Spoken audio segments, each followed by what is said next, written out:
Okay, before we begin, let's take a few moments to be quiet together.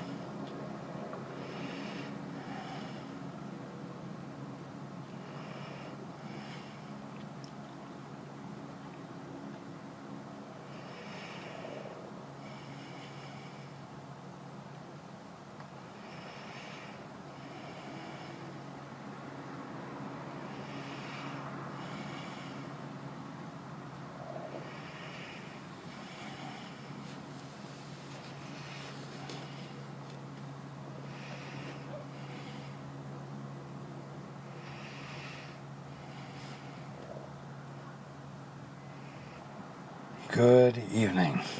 Good evening, Raj. And welcome to everyone who's joining us on the internet.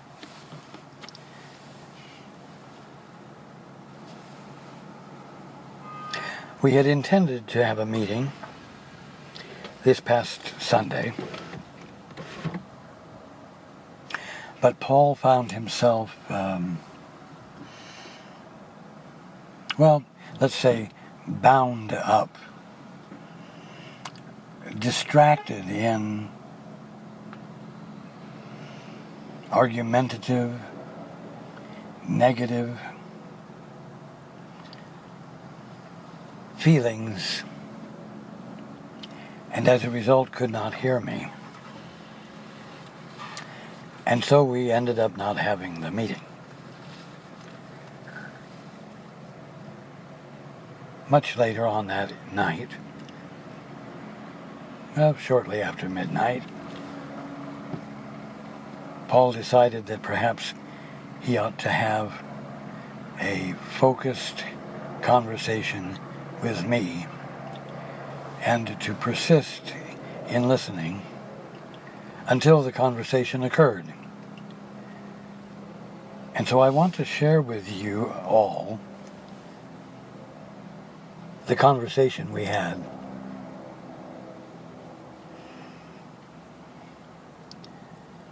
Because it is pertinent to everyone.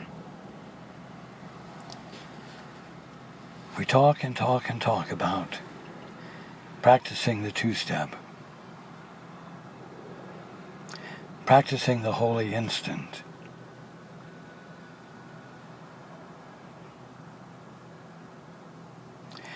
and I've been making it clear that it isn't just a pleasant thing to do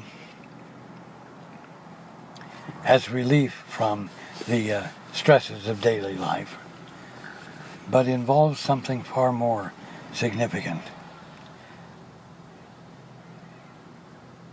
It involves waking up.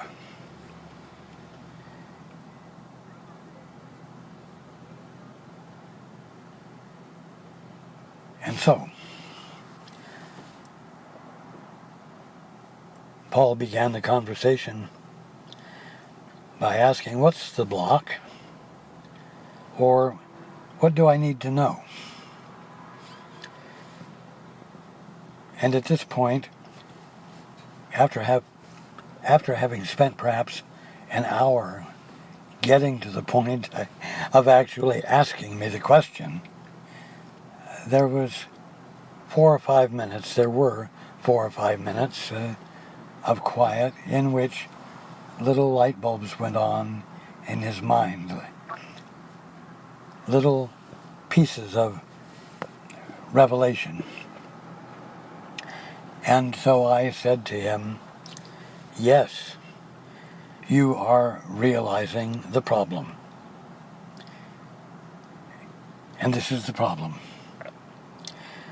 You are objecting to being demanded of to make the gift. The logic you are using is that making the gift on demand turns the gift into a non-gift because the making of the gift is transacted and is not actually gifted. It also means that the making of the gift is the result of a control which holds you hostage until you deliver. Mind you, I'm speaking to Paul here. And finally, this means that the making of the gift is no longer an expression of love, because it is a result of negotiation. Now, what you are beginning to be willing to see is that if making the gift is you fulfilling your capital F function, is you being wholly you because it is your choice to not have a mind separate from God, then you will always be making the gift, whether anyone likes it or wants it or not. For someone to demand it then becomes a ridiculous, meaningless redundancy, like demanding someone stand up when they are already standing. And the so-called logic you have been using can be seen for the nonsense it is. So, the issue here is that you would rather stand on some self-righteous principles, which, interestingly enough, are totally lacking in principles, by insisting upon not fulfilling your function and engaging in a struggle of independent wills instead. It is like a toddler saying, "I will not be cute and adorable for you if you expect it of me." If he's cute and adorable, he has no choice about it. He's cute and adorable. If you're the Son of God, you're the Son of God. And there's nothing you can do about it. If it's your function to confirm God in your very being, then there's nothing you can do about it. That's your function. If you don't become sidetracked by a contest of wills, claiming the right to make the gift as an act of your will and not in compliance to another's will, you will have come home. You will be in your right mind. Sanity will prevail. And problems that are nothing more than so much intellectual smoke and mirrors, in other words, illogical logic, will not mystify you, making illusions seem real. The question is, are you going to go ahead and let that mind be in you, which is also in me, and be done with the illusion of independence? Or are you going to continue to pretend that you are an independent thinker who has a capacity to be clear when he chooses to, as a special gift, which no one had better have expectations about, much less demands? You shouldn't feel overwhelmed or intimidated by the expectations of others or the vigor of their demands. I know it feels like confrontation, but only if you're resisting fulfilling your function as a permanent devotion to your Father. In that ungrounded state, you misinterpret the demands as a requirement to be devoted to the ones making them, being controlled.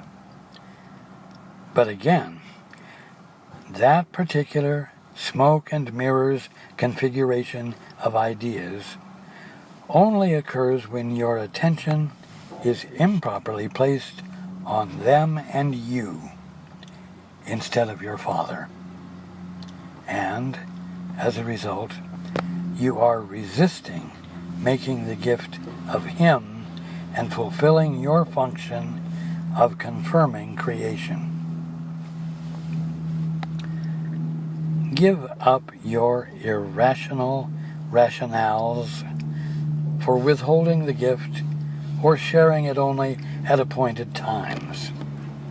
Let your right mind prevail. That is the gift. It's also you being normal, with a capital N. Nothing special. Yes, others will expect you to be normal all the time. That's normal. Others will expect you to be sane all the time. That's normal. Others will love you for being normal with a capital N. That's normal too. It doesn't make you special or give you special rights, but it will be special to everyone because it will embody more clearly than ever the truth about them. That's also normal, because it reveals their capital F function and supports the courage it takes for them to fulfill it too, just as you are doing. You see? And that was the end of our conversation. I know everyone thinks that hearing guidance is perhaps a special gift that some have, and thank goodness they do, because it hasn't happened to you. And the only reason it hasn't happened to you is because you haven't given permission for it. You are still honoring your ability to do your own thinking. Willfulness is still present and active. Or human will is still present and active. Very often, guidance is experienced. One hears the Holy Spirit speak, or hears me speak, under great duress, where finally, even though one thought he was willing to hear, he discovers that there's more letting go that he can do. And it is experienced as giving up. Giving up. Giving up all hope. Which really means giving up all hope of coming up with the answer yourself. And it's at that point that there's nothing blocking the door through which the Holy Spirit enters, or the Father enters, or I enter, or your guide enters, to speak with you, and to stand in front of you, inviting you to move toward it, or toward Him, as He moves through the door, bringing you with Him. Because you are not supposed to be caught in some supposed capacity to be able to think for yourself, and as a result of thinking for yourself, proving your worth or your superiority or your value.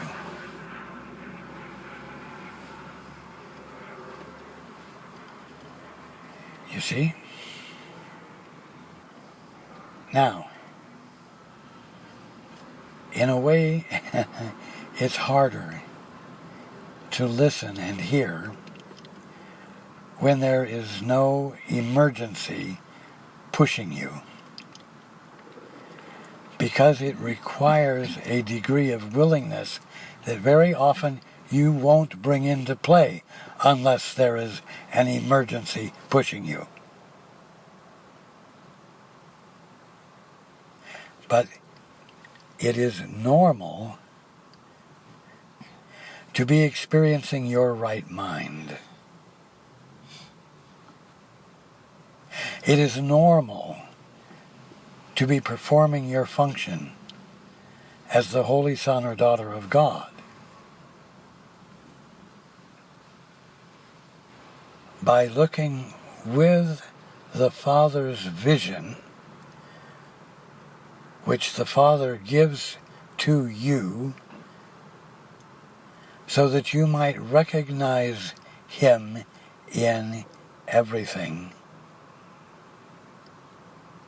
and complete what I'm going to call the circle of creation, confirming the Father in His expressions. This is not something that will translate you to another incredible world.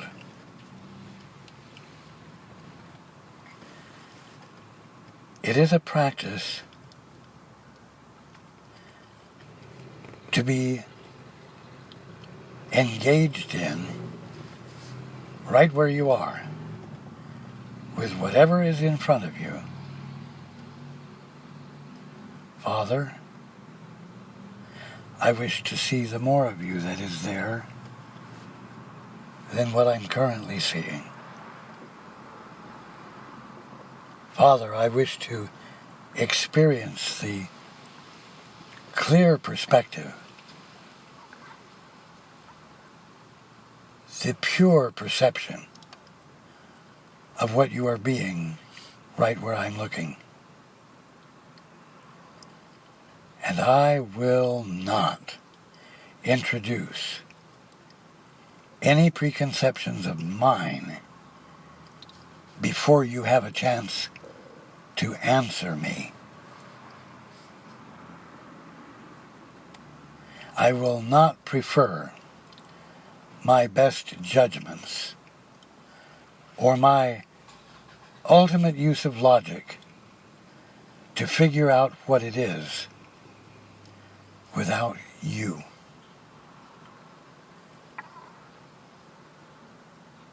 And this is something to be done all the time,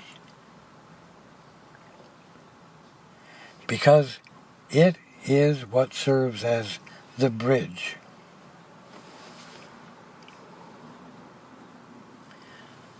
over the gap of ignorance,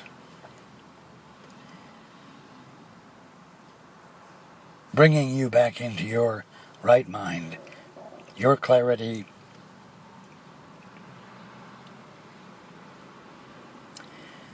and your divine selfhood.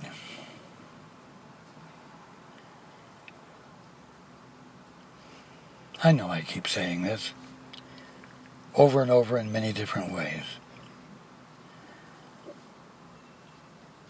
But you know what? Perhaps the most significant object, in quotes, that you can look at,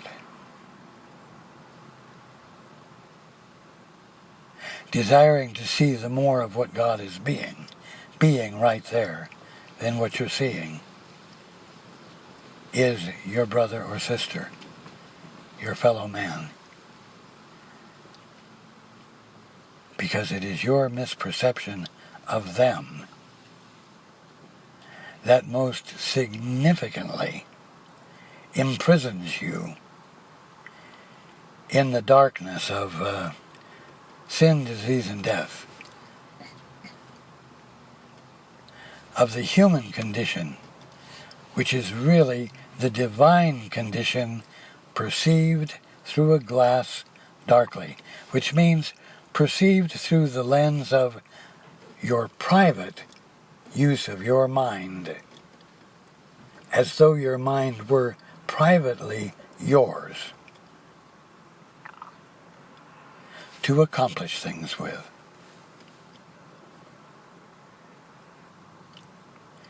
Humility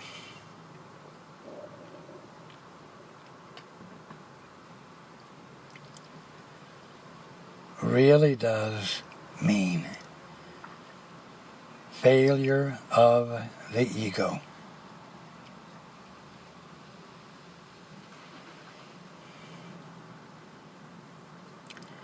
Again, humility really does mean failure of the ego. Humility is what you find yourself experiencing when you have given up on what you call your ego and are willing to set it aside. Oh, I know. Everybody can't wait to set their body aside because it's not real. But nobody talks very much about laying aside their ego when that is the one single thing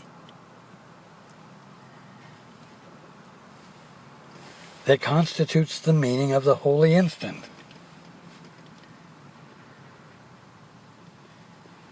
It is the one single thing that undoes the illusion of mortality and mortal life and all the ugliness and manipulation that goes along with it.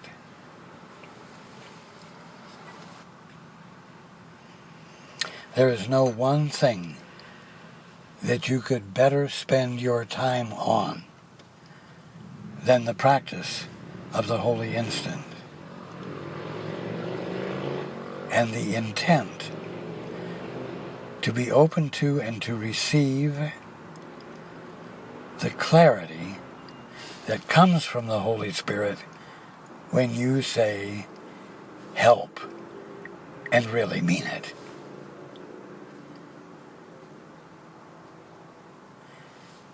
What that means is when you say help because you accept that you are all by yourself, hopeless, without hope. And so you stop trying to create something out of nothing through the use of your mind, calling it hope.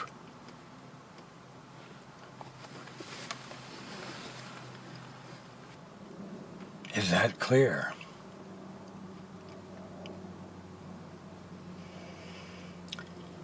If it isn't, you can listen to this over and over again. If it isn't, you can count on it that I will keep sharing it until it makes sense. And there's a willingness to abandon willfulness.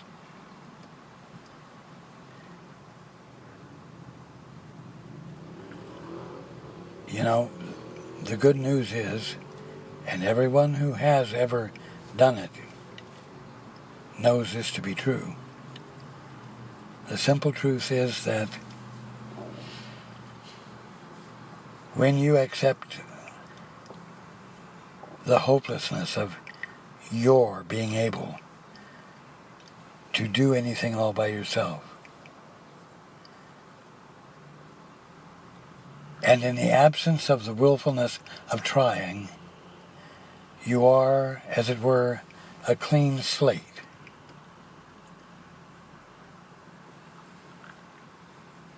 Or a room where the walls and ceiling and floor have fallen away, And infinity is what you find your natural environment to be. You will experience joy, peace, and invulnerability of the sort you can't imagine.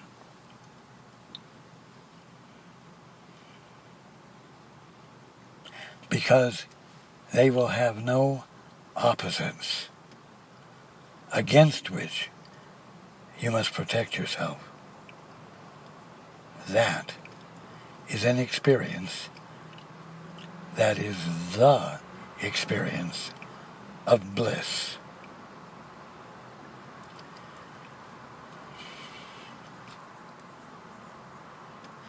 No one wants to be forced to wake up.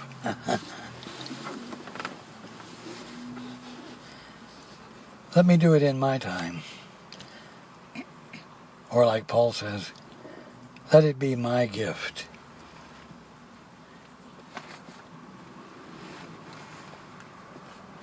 And let my gift be made.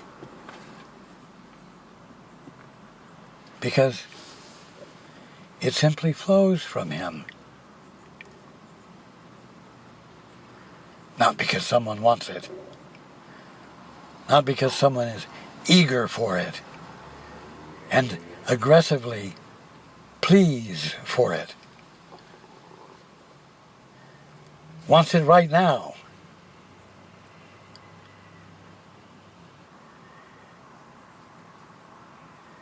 When we began this evening, Paul didn't feel quite ready. And yet, it was, let us say, determined that we would be having a study group meeting. It was determined between he and I and a few others who are present. And his attitude was, well, I'm just supposed to do it when I'm not ready? I'm just supposed to do it when it's not yet wonderfully, gently, beautifully emerging from his soul? That's going to be pretty hard. Or that's not going to be easy. You see, that was the smoke and mirrors illusion. The faulty use of logic. That seems reasonable. Well, let's wait until tomorrow night when I'm sure I'll be more ready. But no one is ever ready to abandon themselves to the Father's will, when the only place they can come from to take that step is a long-standing use of human will. But I pointed out to him, come on, how hard is it to stand on the edge of a cliff and simply let yourself fall? How much energy does that actually take?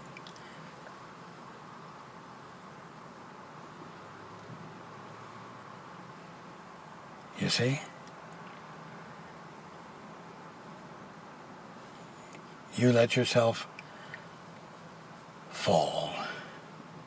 You abandon yourself to the absence of control.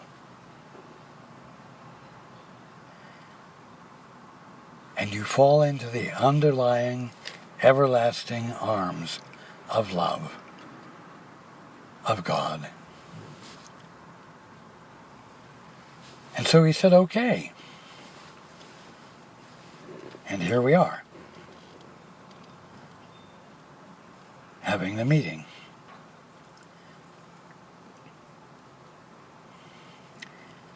and it hasn't been laborious for you. You see, when you're coming from the standpoint of a human will, of your own human will, you are responsible for everything, or will have to be responsible for whatever you do. That's frightening. Because what in the world will happen if I don't continue to exercise overt control based upon my best judgments?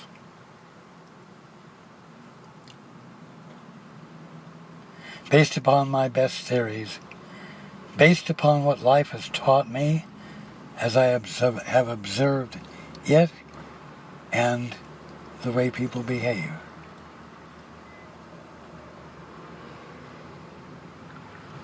I don't know if I want to risk being responsible for what happens when I'm not being responsible according to the definitions I have given to that word.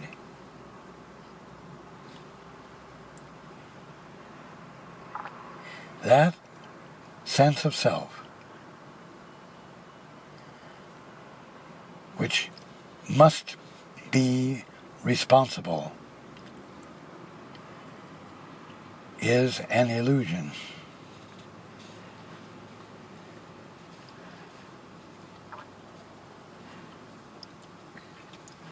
If it were not, there would be no need for the idea, thy will, not mine, be done.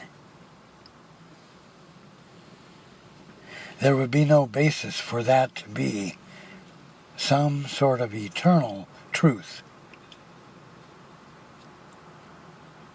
transformational truth.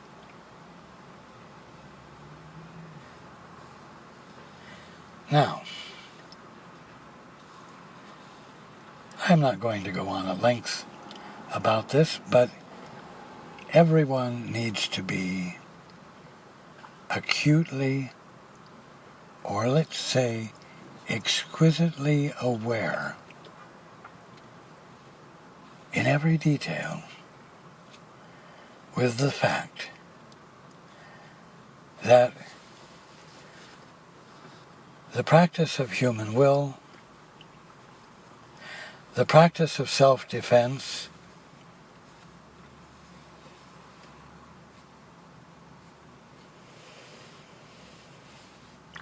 the practice of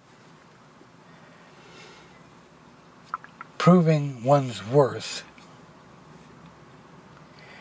is being promoted on a global level, not just in the United States, but primarily in the United States right now.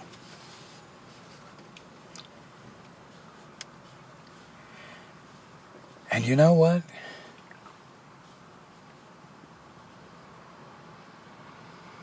Don't be fooled.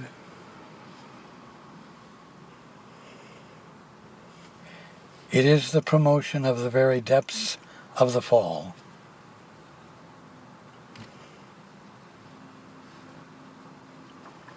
It is the promotion of the ultimate forms of my will, not thine, be done, that is being promoted and which is being used to arouse similar sentiments and feelings.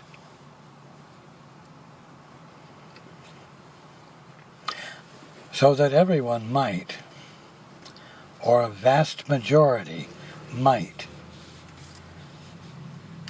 take hold of this premise and actualize it more completely than ever before.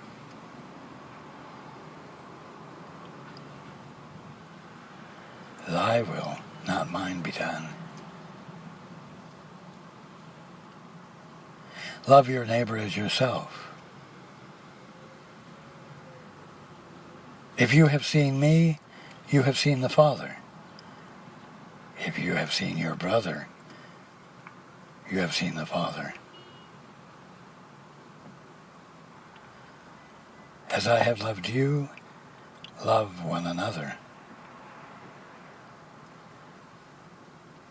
I could say, as I have excluded you, exclude one another. But I have not excluded anyone. And so that means do not exclude anyone yourselves. And do not let this become a premise for your actions in the world. You are going to need to choose well. Those who will be voting in the United States. Because your vote will be a vote in the world and for the world. Whereas the wrong choice will be a vote against the world. A vote for walls, a vote for exclusion, a vote for withdrawal from the family, the brotherhood of man. It will be a vote for everything that stands in complete opposite to what the Voice for Love says. The exact opposite of everything I am teaching. The exact opposite of what you are truly seeking.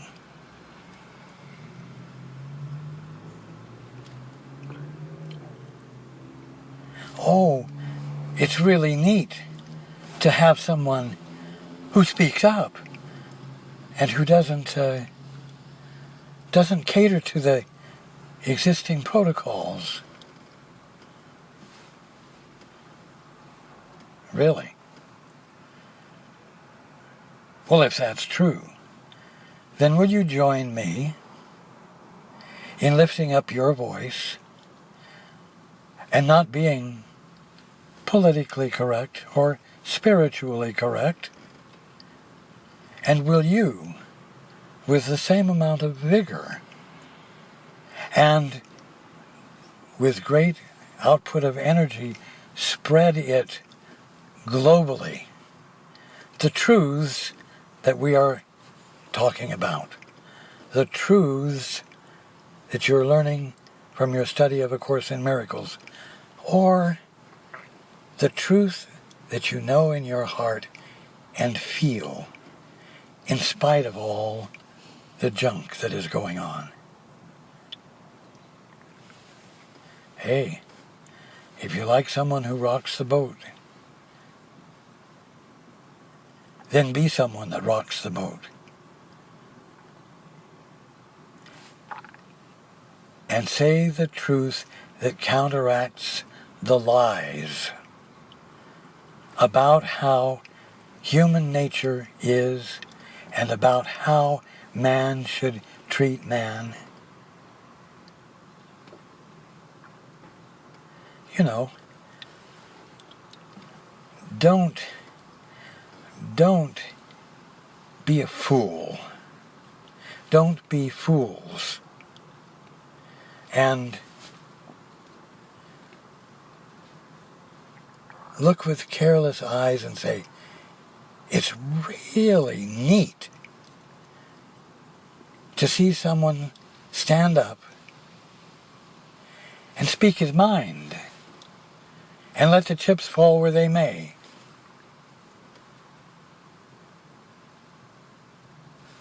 Wow. When what is being said is the opposite of the truth, is not in harmony with God's law, It is not a time to be amused by or curious about or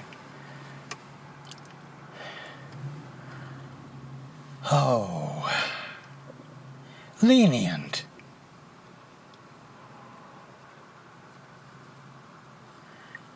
It's exactly the time to speak up yourself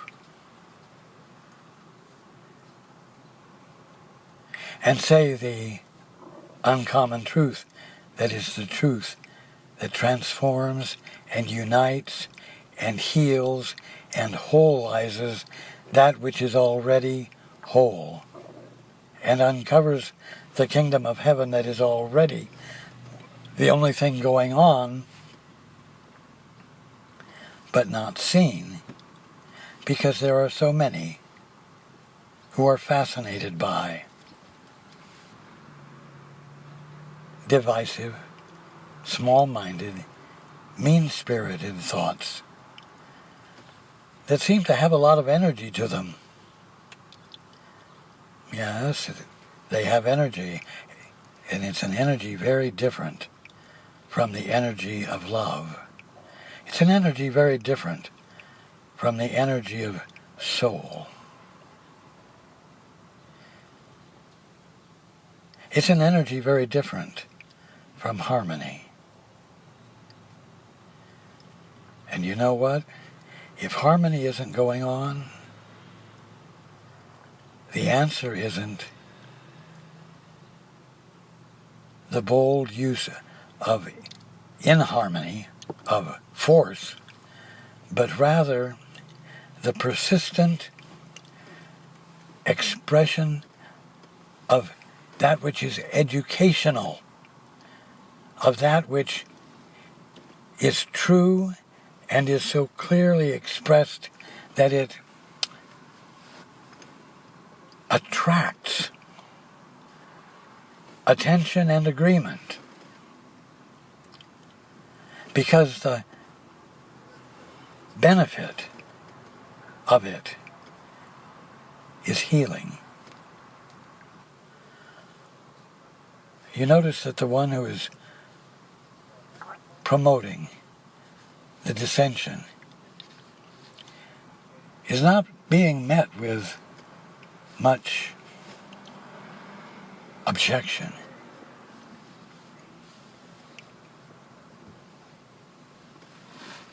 This is wrong. Correction is called for.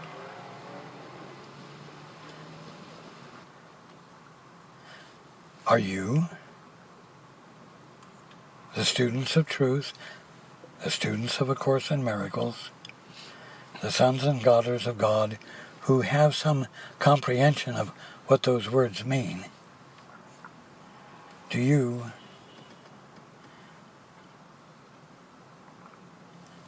have the courage and the willingness to bring commitment to declaring the truth, to not remaining silent,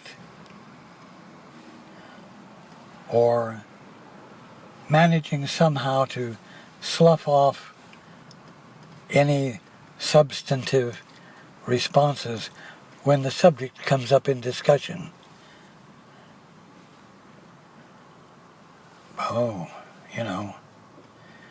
Remain silent and do not object.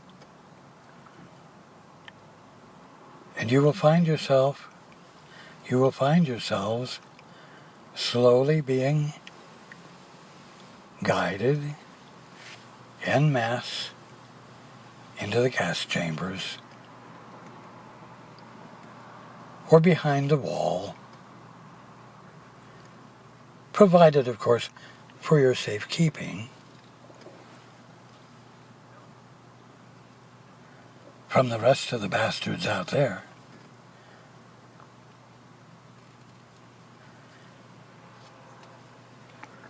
It is not time to be silent. It is not time to be aloof. It's not time to be uninvolved. It's not time to be in a false sense of peace within yourself by saying, oh, God will take care of everything, or, oh, this too shall pass away. What you don't want to have, you must disavow your support of.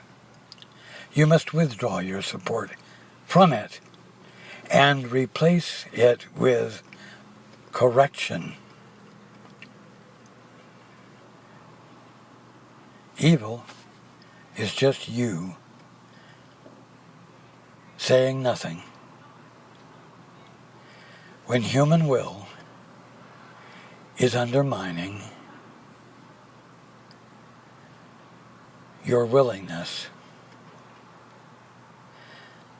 to practice the two-step, the holy instant,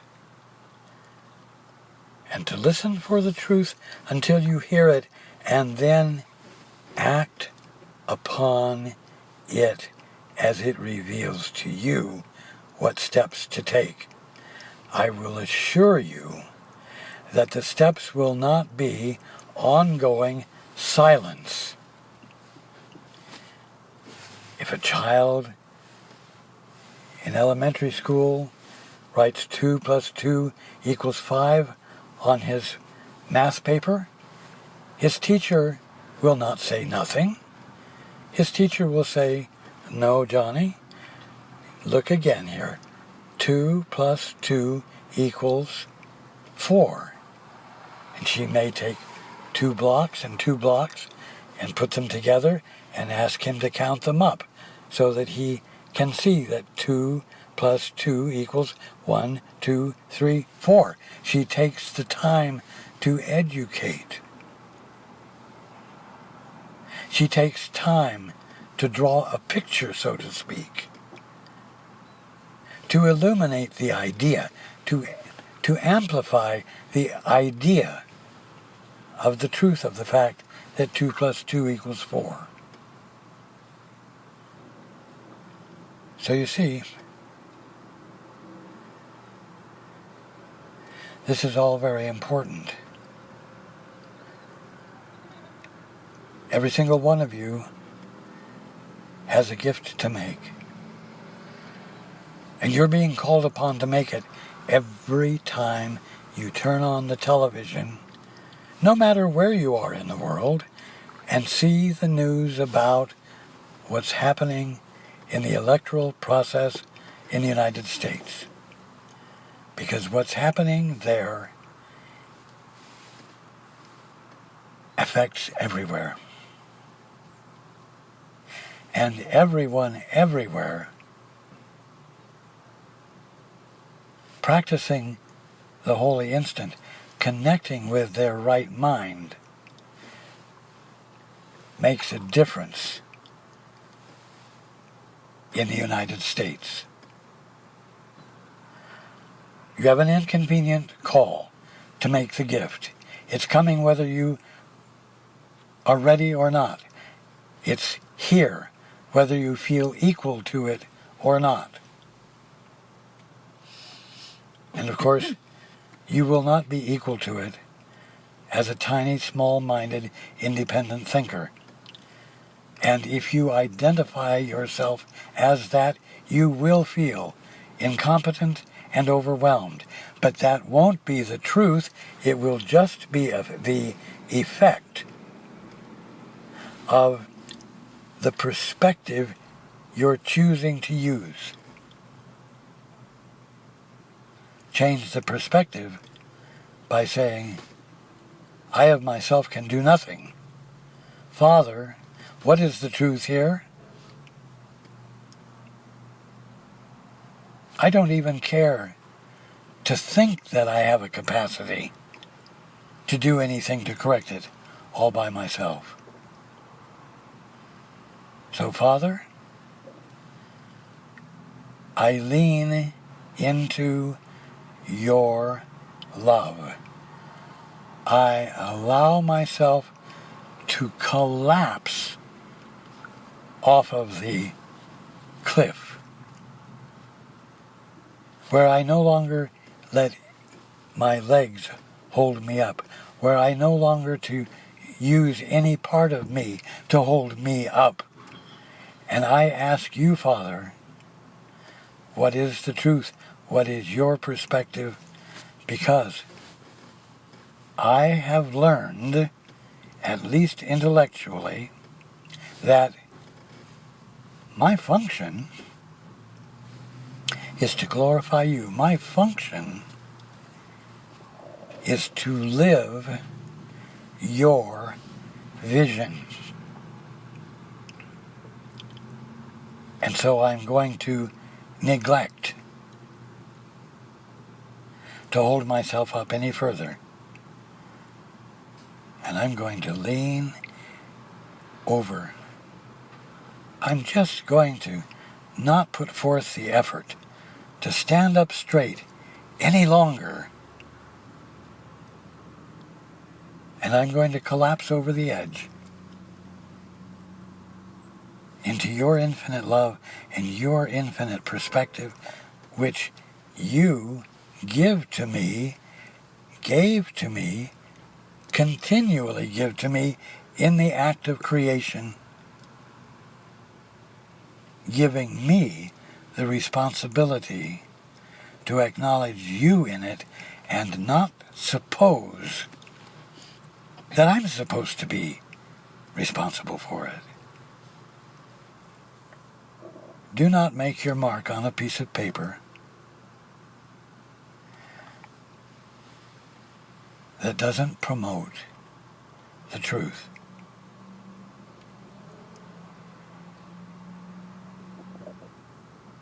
Else I promise you, you will find yourself faced with the emergencies that will cause you to allow yourself to fail, to be humiliated as an ego, and end up rediscovering your humility. And in your humbleness, find the Father filling you once again so full that it will all be transformed in a twinkling of an eye. But I'm telling you, you don't have to have emergency be the thing that causes you to change your mind.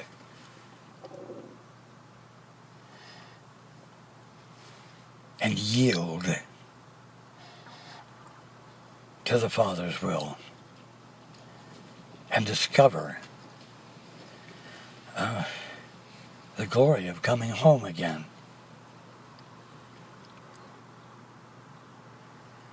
Truly, what is going on in the United States is going on in the world. And it is everywhere in the world that each one of you needs to rediscover who you are and what your purpose is, and correct what calls for correction by giving voice to the truth that turns everyone once again to the Father's love, the Father's presence, the omnipresence of Him. Not as an idea, but as an experience, a profound experience. Truly, what's going on right now in the world is just about all the emergency you should need to have to get your attention and to get you to stand up and be the presence of the correction under the Father's guidance through the loving practice of educating and illuminating everyone with the truth that counteracts this preoccupation with hate and fear. That's what's called for. That's the inconvenient call for the gift that no one feels ready for, but everyone has the capacity to address. I love you all. And I want you to be conscious enough and awake enough to love each other likewise, no matter what the color of your skin, no matter what your religion, no matter how screwed up you've been. That's the truth that transforms. I look forward to being with you next time.